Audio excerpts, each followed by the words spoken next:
Le film est encore grandement inconnu de par chez nous. Cela fait partie de ces rares pépites ou ovnis cinématographiques qui réjouissent les cinéphiles quand ils tombent dessus. Et quand il se le prend en pleine tronche, en bon sadomasochiste qui est généralement, c'est encore meilleur. Nouveau parfait portrait de la psyché humaine comme les pays teutons nous y habitués vers la fin des années 70, début 80, on est toutefois ici plus proche en un sens de moi Christian F que d'un schizophrénia. Et pour cause, puisqu'on se cristallise à nouveau sur le portrait d'une jeunesse tourmentée, nourrie par une obsession psychologiquement maladive. Remplacer juste la drogue purement et simplement par un chanteur de cold wave allemand, l'addiction reste la même et c'est troublant. Der Fan, c'est l'histoire de Simone, une jeune fille qui ne semble plus que vivre, respirer et à peine manger, soit dit en passant, que pour avoir la chance de rencontrer R, son idole, sa star, son dieu. La posture noir et blanc mélancolique et déprimée du jeune chanteur maladif à la Ian Curtis de Joy Division tapisse littéralement de milliers de photos les murs de sa chambre et jour après jour, car rappelons que les réseaux sociaux n'existaient pas encore, la jeune fille lui envoie une, voire plusieurs lettres. Hélas, jamais une réponse ne lui parvient.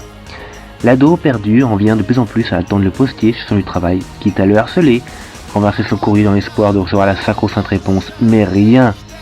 Elle en vient à penser que le postier lui vole son courrier, que ses lettres sont volées. De sombres pensées l'abreuvent jour après jour quand ses nuits ne sont peuplées que du visage rassurant et plein d'aura de R. Pourquoi, dès lors, continuer à rester en semblette paumé quand le bonheur est à portée de main? Venir en cours ne sert plus à rien, si c'est pour rendre à chaque fois une copie blanche face à des enseignants et des adultes qui ne sont pas dans son monde. Même ses parents ne peuvent comprendre qu'elles font littéralement un petit strudel écrasé quand le beau visage blafard passe à la télé.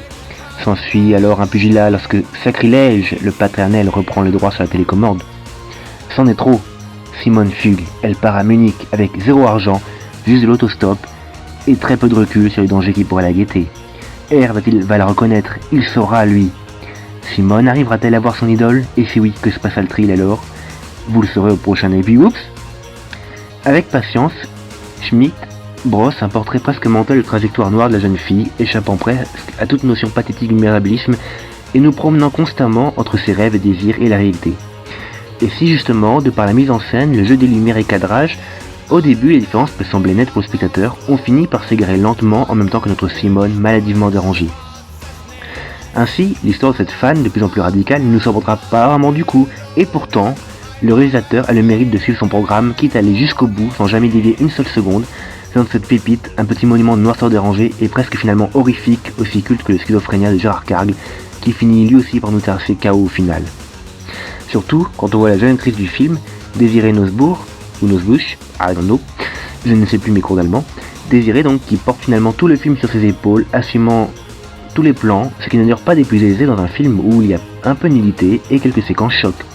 Pour l'anecdote d'ailleurs, l'actrice était mineure au moment du tournage, elle sera majeure un an plus tard, et elle reniera très vite le film et son réalisateur, car c'était très mauvais pour son image.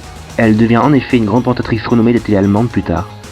Il y aura donc un procès qui durera un bon moment, avant que le film soit visible entièrement et sans censure.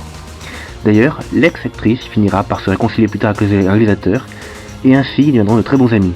Comme quoi, parfois les belles histoires, c'est pas que dans les films qu'il faut les chercher, mais aussi dans la réalité, curieusement.